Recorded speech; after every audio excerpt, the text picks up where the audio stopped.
questions. Joining us is our KHOU Legal Analyst Gerald Treece. Good morning, Gerald. How are you? Good morning, Ron. You know, I just saw that clip about tax season coming, and I remind everybody that South Texas College of Law Houston has a free tax clinic.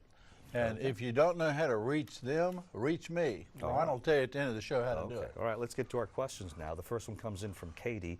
My teenage child is the victim of continuous cyberbullying. Apparently, this is coming from other kids at school. What, if anything, can we do about it? Ron, this is a very complex problem because if it's coming from students at school, there's a lot that can be done about it. Contact the administration, contact the school board. But the problem usually is coming from computers off campus, but it's still the same effect. What you need to do is two things. First of all, take very seriously what your child is going through. They may tell you to stay out of it, Mom, stay out of it, Dad, but don't do it. What I want you to do is considering running down the parents of these kids that are doing it, and there is a lawsuit for intentional infliction of emotional distress, also for defamation.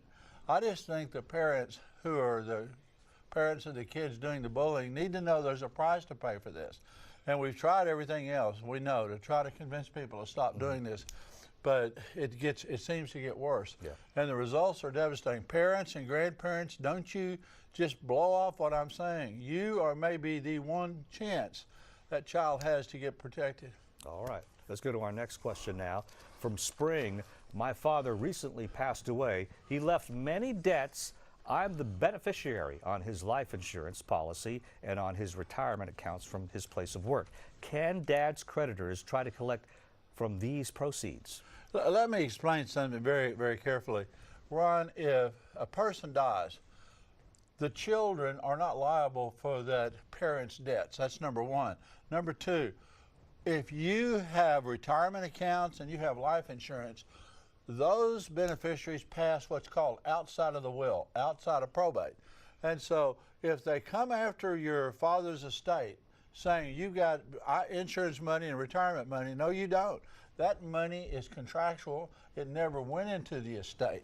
So the key concept here is you are not responsible for your parents' debts unless what? Unless you sign for like nursing home care. So this person is protected? Oh yeah, outside of the will, retirement accounts, life insurance. Life insurance also not taxable. Okay, nice to know.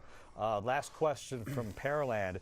I do not want to leave anything in my will to one of my children. Uh-oh. Does Texas law require me to leave this person anything? How do I disinherit him? Y'all listen carefully to this.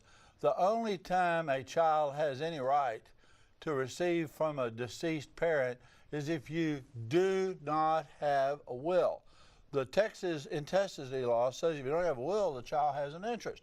If you don't want little Cletus over here to get anything, all you got to do is two things. Leave him out. You leave it to whoever you want to. And some people expressly put it in there. I do not want Cletus Jr. to receive anything.